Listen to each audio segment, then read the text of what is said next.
Pois é, nem sempre é fácil, né, manter as contas em dia. É preciso muito planejamento para controlar as finanças. E quem traz mais informações sobre esse assunto para a gente é a repórter Marina Lima.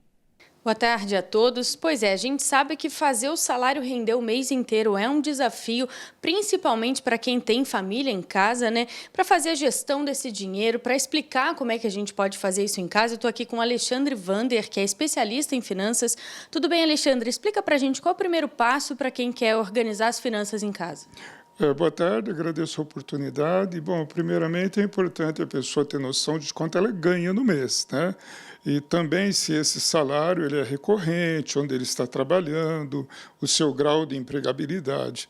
A partir daí, ele tem que selecionar as suas despesas fixas, que são as despesas que acontecem mensalmente dentro de uma residência.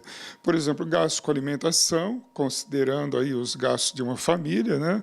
Média. Também os gastos com a energia, consumo de água, alguns períodos aí, alguma reserva para medicamento, combustível, quem tem o carro. A partir desses gastos fixos essenciais à sobrevivência, daí passa a ter então aquilo que é o lucro dentro de uma residência. Daí ela começa a fazer investimentos, gastar um pouco com lazer, algumas coisas diferenciadas. É muito importante não inverter muito essa sequência. Primeiro saber quanto ganha e os gastos já comprometidos mensalmente dentro de uma residência. Dá para relacionar isso aí até num caderno. Né? Colocar num caderno lá o total que ganha, deduzir os gastos da sobrevivência de uma casa, a partir daí ver se a pessoa está tendo um lucro excedente para investir em lazer ou fazer outro tipo de investimento. E para manter todas as contas em dia, é importante que a pessoa se organize bem em relação a quanto ela pode gastar com esses gastos fixos, né, que você mencionou. Como é que a pessoa pode fazer essa conta para definir quanto pode ser a escola dos filhos, quanto pode ser o gasto com alimentação? Faz um cálculo, por exemplo, de quanto é o último gasto no supermercado, principalmente com aqueles gastos básicos dentro de uma residência. O alimento, arroz, o feijão, óleo, aquilo que efetivamente precisa para ter uma manutenção. E também os gastos com despesas de aluguel, quem tem o aluguel, combustível. Relaciona tudo, soma todos esses gastos fixos, que eles são recorrentes, e daí deduz o valor total da sua receita. É muito importante isto, para que a pessoa não venha entrar, por exemplo, num cartão de crédito. Se ela utilizar o seu cartão de crédito e ela imagina de que naquele mês ela teve um ganho adicional, porque vai pagar depois de 30 até 60 dias.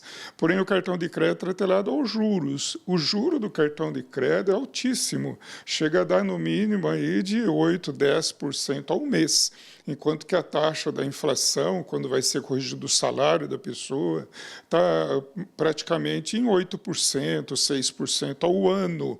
Então, imagina você ter um reajuste anual de 8% e você ter uma dívida rolando no banco a 10% ao mês. Ela acaba dobrando dentro de 10 meses. E quando a pessoa entra nesse fluxo, ela passa a ter, novamente, aqueles gastos fixos para ela se manter e surge aí um outro fator, que é o juros do cartão de crédito, que acaba incorporando dentro da família. E às vezes a gente quer fazer uma viagem, por exemplo, e para isso a gente tem que apertar em outras contas. Como é que a família pode se organizar para uma viagem, por exemplo? Eu penso o seguinte, a viagem de amanhã tem que ter sido pago no teu gasto de ontem. Você já tem que ter ganho essa viagem através da tua poupança, daquilo que você foi economizando, do salário que você ganhou. Então, você tem o direito de sair, viajar, se divertir. Agora, quando a pessoa parcela no cartão, pagamento, postergado de uma viagem, ela viaja hoje, fica pensando 6 meses, um ano, por exemplo, naquele gasto, nem passa a ser um lazer, porque daí ela gera uma obrigação. A pessoa tem direito a ir para o restaurante, efetuar um gasto, fazer uma viagem, mas é muito bom saber o seu limite de ganho, o seu limite principalmente de retenção do ganho, antes de fazer um investimento. Existem outras pessoas, por exemplo, que compram um carro financiado. Isso é um risco muito grande, porque o carro você compra, ele desvaloriza, aí, por exemplo, 20% quando você tirou ele de uma concessionária. E se você fez um financiamento, você tem algo desvalorizando na tua mão com juros crescentes no banco pagando. Quando termina aí, por exemplo, o período de 5 anos de pagamento de um automóvel, você praticamente pagou 5 automóveis, um e mais 4 para o banco em termos de juro. O que a gente recomenda é o seguinte: a pessoa ter noção do valor do dinheiro na sua mão e quando ela empresta esse dinheiro ou por cartão de crédito ou financiamento bancário, ela passa a ter o juro corrente dessa operação.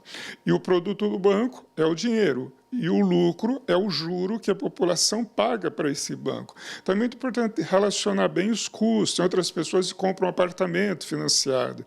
Então, ela passa a ter um carro financiado, um apartamento financiado. Ela tem os custos fixos dentro da residência, correndo isso mensalmente. Agora, você imagina, se ela perde o emprego, onde vai a situação psicológica dessa família? Então, é muito importante ter o pé no chão, saber controlar um pouco seus anseios frente às ofertas aí que são imensas, que estão à nossa disposição. Esse é o grande desafio, né, Alexandre? Gostaria de te agradecer pela entrevista. E é isso, seguindo as dicas do especialista, é importante, primeiro, planejamento e depois gastar com consciência. De volta ao estúdio.